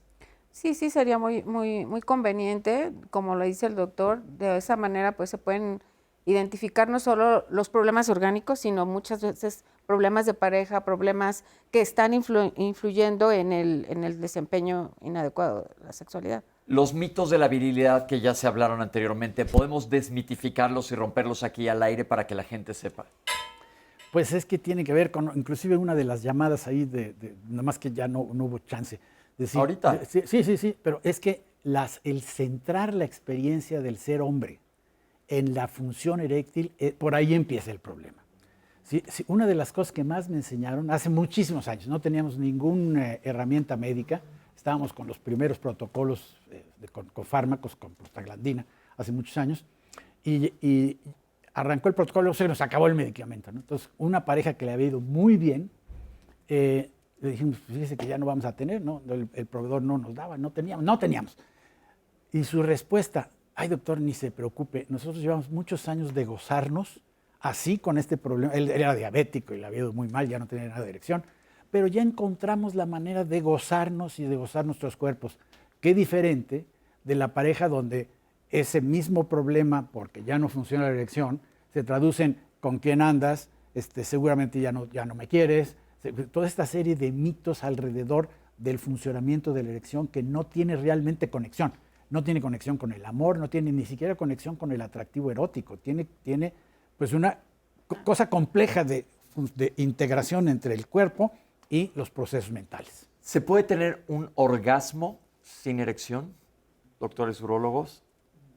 Normalmente sí tiene que haber una erección para que haya un orgasmo y haya una eyaculación. Sin embargo, hay pacientes, por ejemplo, algo que yo he visto, pacientes que tratan de buscar la fertilidad y tienen una lesión medular. Hay tratamientos para poder lograr una erección, no tanto para el tema satisfactorio sexual, sino para el tema reproductivo. Pero no tiene que ver con el orgasmo aquí. Entonces, si no hay erección, no hay orgasmo. Yo creo que no. No, Ok. casi no. ¿Qué quiere decir ese casi? Que hay algunas excepciones donde encuentran la manera de tener orgasmo. Eso es lo que quiere decir. Que puede Pero tener- realmente son casos minoritarios, por eso digo casi.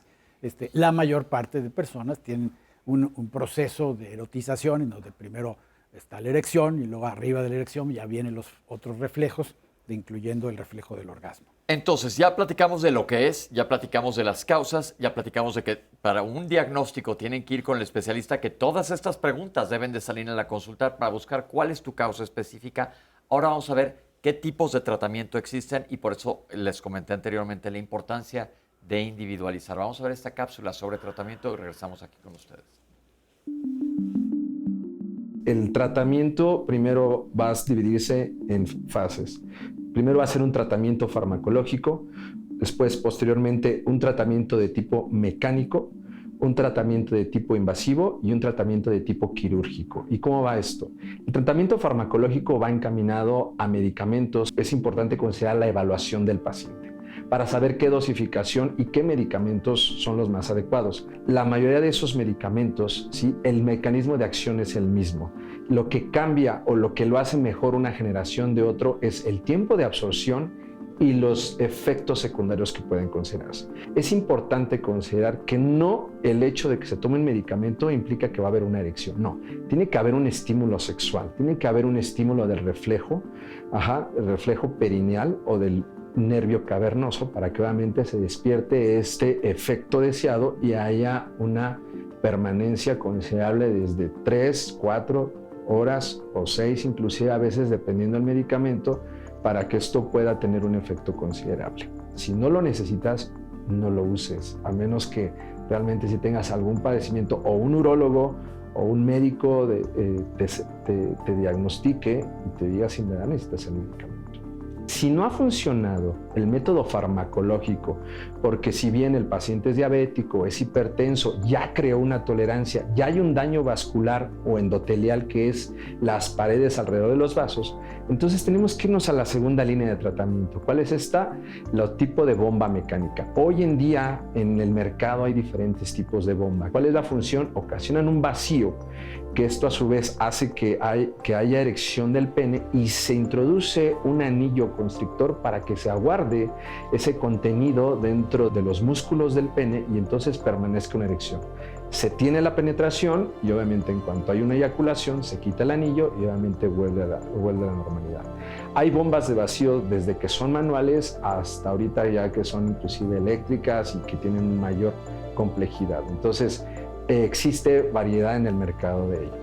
Y por otro lado existe la tercera línea de tratamiento, que es aquella en la cual es un poco más invasiva.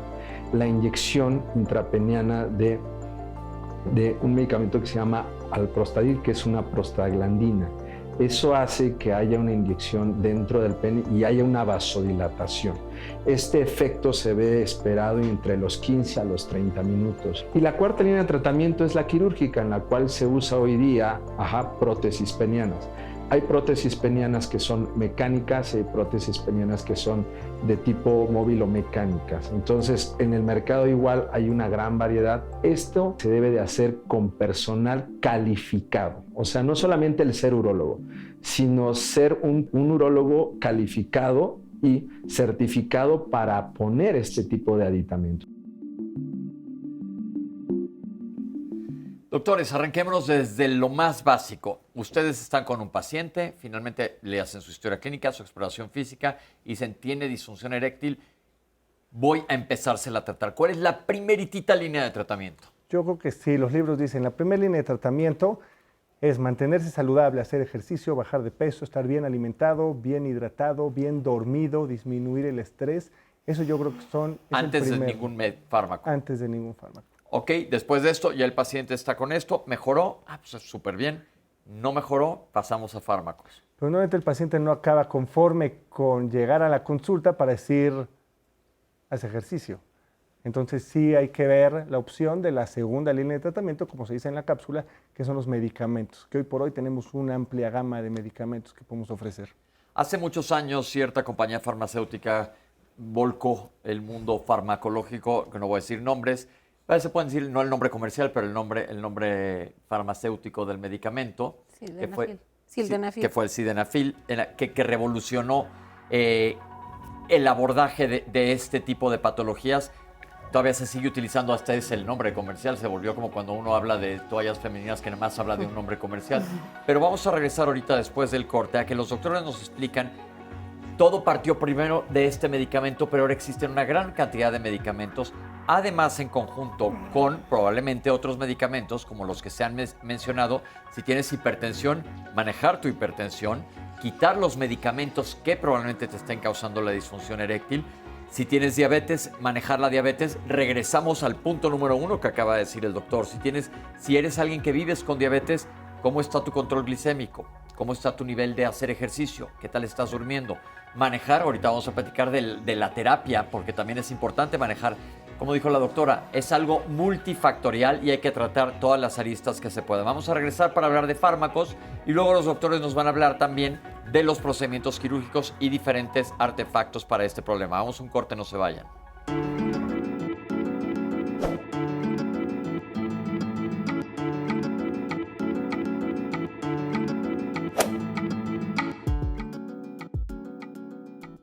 La disfunción eréctil es tratable en todas las edades y para restaurar la satisfacción de la vida sexual, y no solo la erección rígida.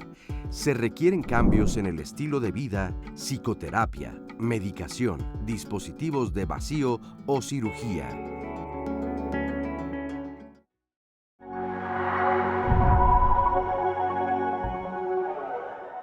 Pero actualmente creo que existe mucho más apertura, mucho más información a través de los medios de comunicación, a través de informaciones escritas. La herencia cultural es tremenda y no es tan vieja, se ubica más o menos ya en forma así muy clara en la época victoriana. Con la edad va a llegar la disfunción eréctil. ¿Esto es ley? No es ley, sin embargo, yo creo que sí es un tema que va avanzando con la edad. Los problemas de disfunción eréctil cada vez se están viendo más en gente joven. Era antes mucho más incidentes en las edades avanzadas. No es una enfermedad, como muchas veces se piensa. La definición de la Organización Mundial de la Salud de este problema se trata de un síndrome. La misma panorámica, tengo problema con mis erecciones, puede deberse en efecto a un problema de alguna enfermedad degenerativa. La causa, que puede ser una diabetes no detectada, que puede ser una hipertensión no detectada, o a lo mejor ansiedad que lo tiene muy mal, o a lo mejor otro problema psicológico que lo tiene muy mal. Para que un hombre tenga una erección no es cualquier cosa, es un proceso muy grande, tiene que ver con vasos sanguíneos que se tienen que abrir, cuestiones físicas, cuestiones químicas, cuestiones hormonales, cuestiones mentales. Una erección mantenida 10, 15 minutos yo creo que es perfectamente saludable. Las primeras investigaciones que hizo Master y Johnson después de la Segunda Guerra Mundial justamente marcaron ese parámetro, como dice el doctor, de 7 minutos más menos 3, ¿no? Las causas más frecuentes, pacientes con diabetes, pacientes con hipertensión, pacientes obesos, pacientes que no hacen ejercicio, pacientes que tienen problemas de colesterol, problemas de triglicéridos. Pues ya podemos ver las causas mentales, las causas hormonales. ¿Cuándo es el momento adecuado de que se deba de ir a checar a un paciente? Normalmente cuando hay problema más de 3 meses. Hay una sensación de que ya no se es completamente hombre. Y eso puede tener un impacto muy grande en ansiedad, en buscar, o en negarlo, ¿no? No hay edad, todos pueden tener una buena erección, siempre y cuando tengan una buena calidad de vida saludable.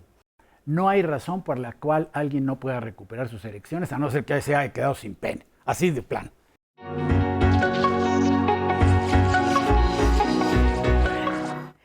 Gracias por todas sus llamadas y comentarios. Le quiero recordar que nunca llegan tarde. Araceli Verona se va uniendo a nuestra conversación y nos dice, pues vamos llegando tarde, pero aquí estamos presentes. Muchas gracias, pero nunca es tarde. Recuerda que puedes volver a ver la programación del 11 y Diálogo Siempre, y siempre es tu casa, te estamos esperando. TEMOC. Ante un padecimiento que influye muchísimo en la actitud de una persona. Él nos llama desde Chihuahua y nos dice que convive con hipertensión, con diabetes, el colesterol alto, pero los medicamentos y su actitud positiva le ayudan a tener una muy buena convivencia en su estilo de vida. Muchísimas gracias por compartir esto, porque justo de eso se trata este programa. Anónimo, de 71 años, que convive con diabetes y disfunción eréctil, toma unas pastillas que siempre compra en la farmacia. Al parecer no tiene una medicación. Ojo, aquí hemos hablado de la revisión y la medicación para este caso. Una persona de 57 años que también convive con diabetes desde hace 5 años, tiene eyaculación precoz. ¿Eyaculación precoz es igual o es diferente de disfunción eréctil? Ya lo mencionaron, pero a la gente todavía le queda la duda. Sí, le queda la duda porque son cosas muy que ocurren muy concurrentemente en la misma zona del cuerpo, pero son dos problemáticas diferentes. Ahora, espérenme, a veces los problemas de erección precipitan la eyaculación precoz, porque la persona siente que va a perder la erección y acelera. Y entonces en esos casos hay que identificarlos, porque lo que hay que tratar es la erección, y la recuperación de la confianza en las erecciones hace que se resuelva la eyaculación precoz. Pero ya nos estamos metiendo en Honduras, pero precisamente por eso es necesario hacer un buen diagnóstico.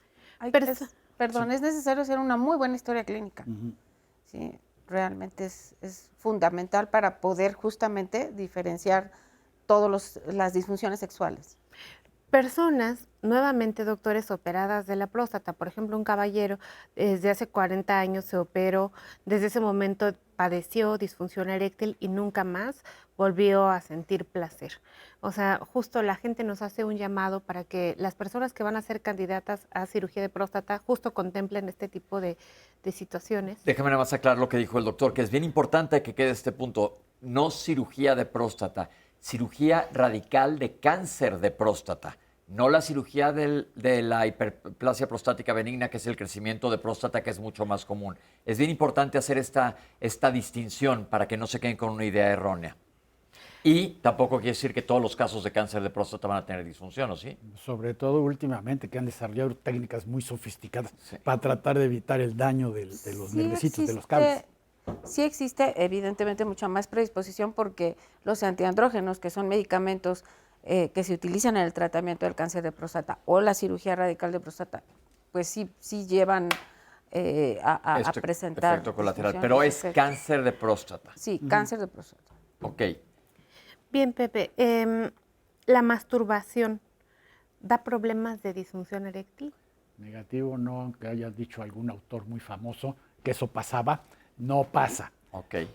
No. Yo creo que también la masturbación es propiciar a que el órgano se siga usando, y eso puede incluso favorecer a mejorar la cuestión de las erecciones. Sí, toda la razón. De repente todavía algunos discuten, pero es clara la relación entre una frecuente actividad sexual, aunque sea autoestimulación, y un número de parámetros de salud, inclusive hasta dicen algunos que hasta la próstata le va mejor. Sí, doctora. Y también es importante evaluar si el paciente está teniendo problema de disfunción cuando realiza una masturbación, o lo hace, o solamente el problema se presenta con la pareja. Entonces esto hay que diferenciar la importancia de la historia clínica. Vamos a hablar de los medicamentos, no quiero que se nos vaya a ir el tema. Adelante. Ahorita le seguimos contestando sus preguntas porque nos falta hablar de medicamentos y otro tipo de tratamientos. Doctores, los medicamentos, ¿cómo funcionan? Bueno, sí, el primer medicamento que surgió es el sildenafil. Ese no estaba destinado para un tema de erección, estaba destinado para un tema pulmonar y cardíaco en pacientes mayores, y se dieron cuenta como efecto secundario tenían mejores en sus erecciones. Entonces todo se enfocó sobre la investigación sobre ese tema, que nunca había existido un medicamento de esos. Ok, entonces ese es uno de los medicamentos que existen en el mercado. ¿Otros? Está Tadalafil, que es un medicamento cuyo mecanismo de acción es un poco más retardado, le brinda al paciente mucho más horas para poder alcanzar a desarrollar una erección. Claro, como lo han mencionado, siempre teniendo primero un estímulo, y no quiere decir tampoco que el pene va a estar erecto durante esas 36 horas, simplemente ante un estímulo tiene esa disposición para alcanzar la erección. ¿Hay indicaciones específicas para uno u otro medicamento? Hay que ver porque unos, no quiero meterme en detalles porque si no la gente se puede llegar a automedicar, unos provocan más efectos secundarios, dolor de cabeza, cara roja, ojos rojos, se les tapa la nariz. Ok, entonces hay que ver cuál es el adecuado para ti. Hay que individualizar. Individualizar. Entonces, llegamos a medicamentos. Un detalle de los medicamentos, porque desafortunadamente vivimos en un país que no está regulado eso. Entonces vas a la farmacia y pides, a veces ni sabes de qué hay, y el farmacéutico te recomienda. El problema grave de eso no es tanto que se use, porque son medicamentos muy seguros, eso hay que decir. En realidad no se corre un peligro, como por ahí está.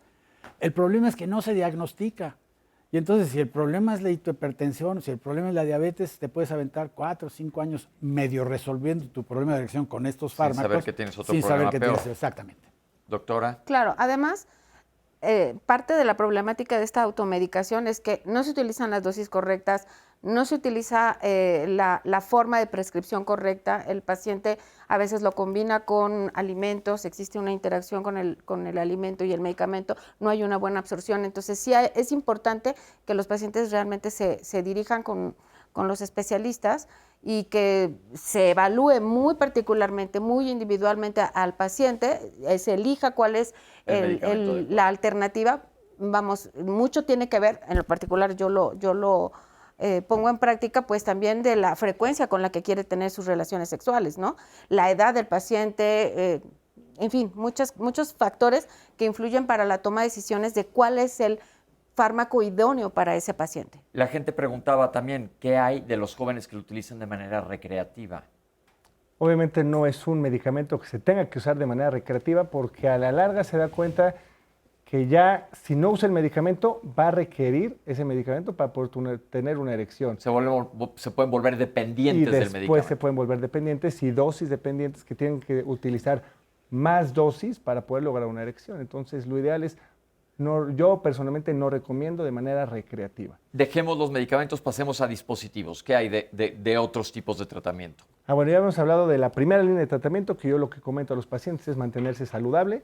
El segundo línea de tratamiento, que son los medicamentos. La tercera línea de tratamiento son las inyecciones intracavernosas con medicamentos. ¿Qué quiere decir intracavernoso? Que se inyecta directamente en el pene hacia los cuerpos cavernosos del pene. Duele mucho menos que muchas otras cosas que te imaginas en la vida. Ok, eso es importante que lo sepan, porque ahorita me dicen, te voy a poner una inyección en el pene. No, muchas gracias, me retiro de aquí.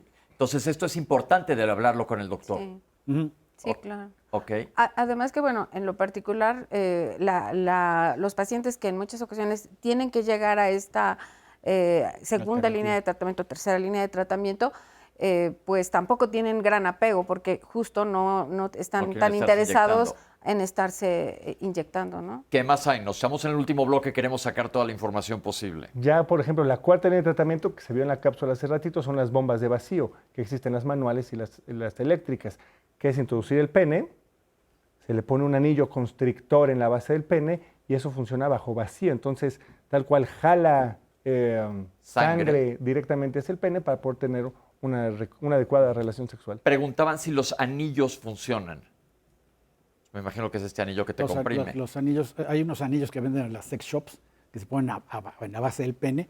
Sí tienen un efecto de mejora, pero no es un tratamiento formalmente identificado. Okay. ¿Sí? En algunas personas tienen mejores erecciones, pero no está sistematizado, no está reportado en las guías. Sí. Sin embargo, bueno, este tipo de tratamientos pues le resta mucha espontaneidad al acto sexual y eso pues obviamente también influye desde el deseo sexual, ¿no? O sea, pues sí, y aquí viene lo que decíamos, la importancia de la pareja también. ¿Qué más? Y yo creo que ya la última en línea de tratamiento, cuando los tratamientos iniciales no funcionaron, ya lo ideal es una prótesis de pene. Que nos trajiste unas, ¿nos puedes explicar cómo funciona? Sí, existen varios tipos de prótesis. Esta es la maleable, esta se coloca, es una cirugía muy sencilla, muy segura, es incluso ambulatoria. Y estos son 2 cilindros que se introducen directamente al cuerpo cavernoso del pene. Y eso Lo malo de esto, o lo que no les gusta a veces a los pacientes, es que siempre está en erección, pero se puede malear para que se mantenga abajo, y si un paciente usa pantalón, pants o shorts, pues no se le note. Y si quiere tener una relación sexual, lo pone hacia arriba. Ah, ok. Entonces, básicamente es como una férula, por así decirlo, que ferulizas el pene por adentro y está en relativo estado de erección y tú ya nada más lo pones firme. No en relativo, en siempre estado de erección. Ah, ¿y no está incómodo para el paciente? Sí, sí está incómodo el paciente. Las diferencias entre las diferentes prótesis de pene. Con la diferencia de precio, no te preocupes. Es también el diferencia de precio. Ajá, ok. Es la diferencia de precio. Entonces, ¿cuál es el Y ahorita, por ejemplo, el Ferrari o lo máximo de las prótesis de pene es la de 3 elementos. Que eso, si no tiene una adecuada, o sea, si no quiere tener relaciones sexuales, lo bueno de esto es de que está completamente flácido. El paciente es una cirugía también segura, ambulatoria. Esto se introduce en el abdomen, al lado de la vejiga. Esto se coloca en el escroto, al lado de los testículos, y esto el paciente mismo se tiene que estar apachurrando la valvulita. Esto se va vaciando y los cilindros se van llenando de líquido. Es completamente hidráulica. ¿Qué líquido es ese? Es una solución salina, tiene que estar, es del mismo tratamiento que normalmente las prótesis que se utilizan. Entonces, el paciente se aprieta sobre el escroto, literalmente infla para que haya una erección. Y al final lo apagas. Y después tiene su actividad sexual, podemos sentirlo, no puede sentir la audiencia, pero se siente duro.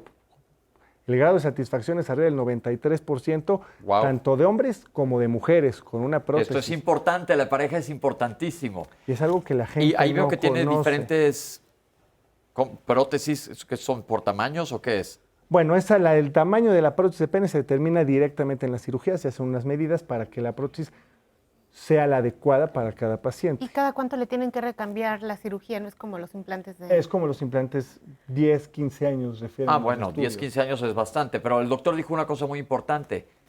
Primero que nada, ¿quién pone esto? Porque hace rato ya lo mencionaron, no cualquier urólogo. Entonces, ¿cuál es importante? Coméntale a la gente. Sí, lo ideal es estar certificado por el fabricante de las prótesis de pene, y ellos son los que te determinan si tú ya estás capacitado para poner esa prótesis. Sin embargo, es una cirugía muy sencilla y yo creo que... Pero espérame tantito, no, porque ahí la gente se va a ir a internet. Entonces aquí nosotros en Diálogo somos muy precavidos de decirle cómo buscan a un médico adecuado para esto y ahorita vamos a hablar de los precios. Lo ideal es que el doctor o el urólogo tenga una maestría, una subespecialidad en andrología. Ellos son los que estamos capacitados para colocar una prótesis. Además, los urólogos son cirujanos. Sí, claro. De la Eso es algo muy especialidad, importante sí, porque pero a no veces- todos los urólogos ponen prótesis de pene. Por eso digo que es importante que sepan quién sí lo hace.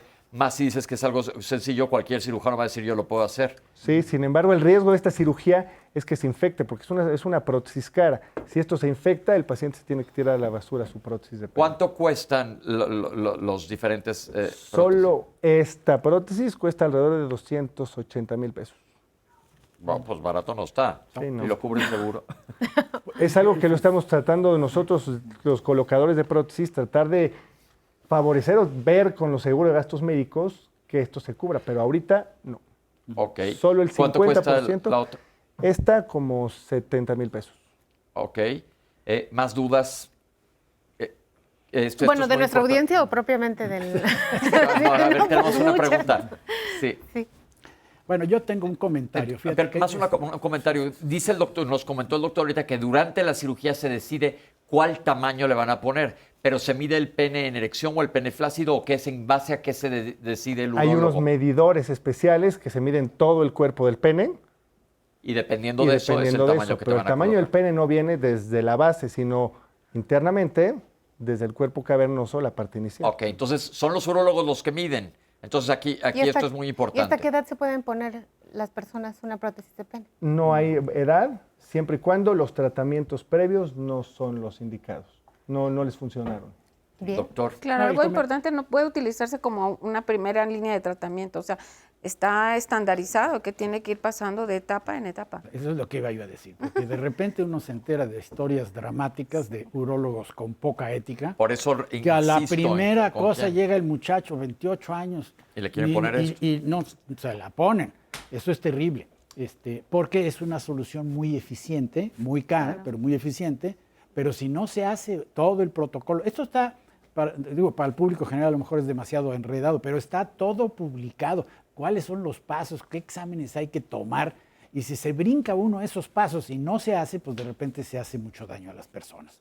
Así que la gente tiene que estar bien entrenada y tiene que saber qué es lo que hay que hacer y no estar ahí pues aprovechando la ansiedad, porque un muchacho de 28, 27 años que de repente empieza a tener, a lo mejor por puritita ansiedad o por otra circunstancia, y le ofrecen una solución que seguro le va a quitar su problema de erección, eso sí, ¿no? Pero si tiene 10, 20 años, no quiere vivir con una prótesis 15 años. Eso es otra cosa importante. Por eso es la importancia de la ética médica, en donde nosotros aquí en Diálogos insistimos todos los lunes. Doctores, hay otra parte importante. Dentro de todos estos tratamientos médicos, y se mencionó hace rato, la parte emocional. Siempre se mandan a terapia a los pacientes. ¿Qué se debe de hablar con ellos? ¿Cómo se debe manejar esto? Mira, yo creo que una de las cosas que estamos moviéndonos para allá es que siempre se trabaja en equipo, ¿no?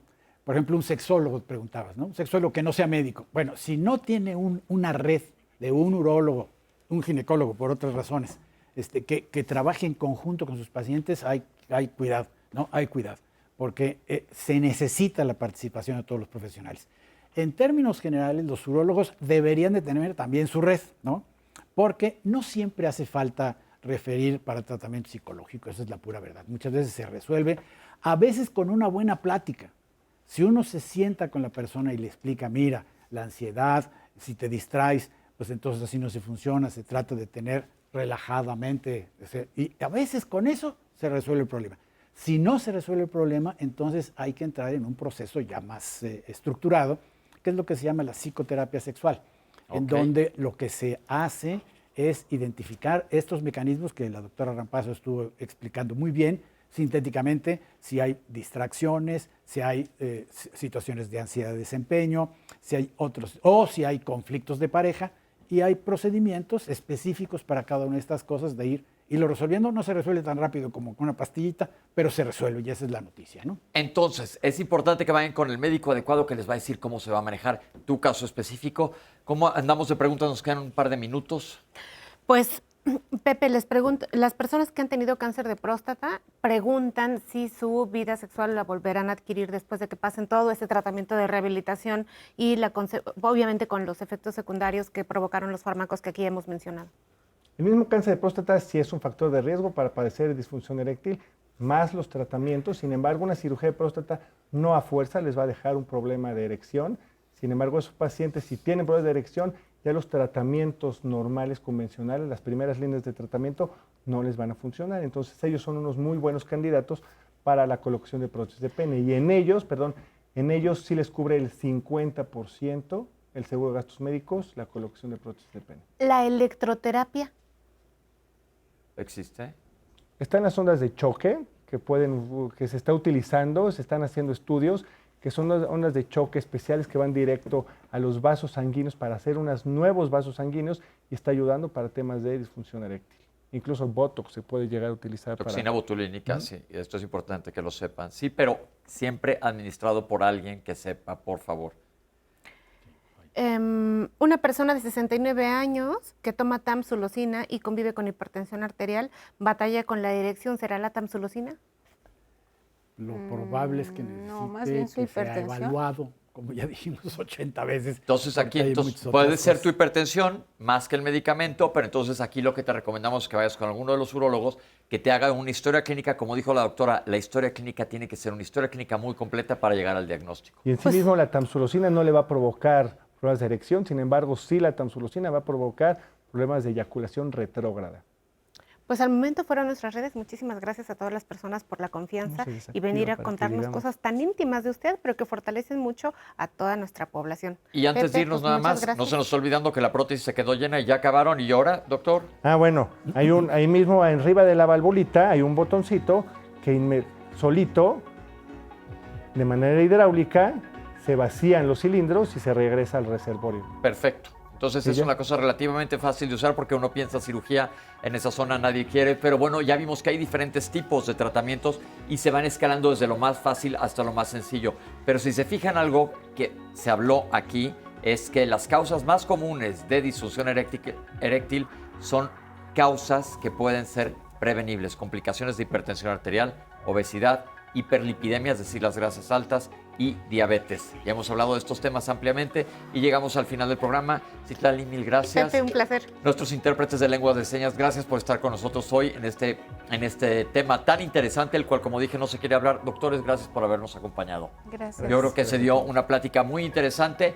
Y el que no lo ha visto, o si crees que esto le funciona a alguien, llévate el 11 más que te acompaña a donde tú vayas. Puedes volver a ver este programa. Muchísimas gracias por participar con nosotros. Esto fue Diálogos en Confianza.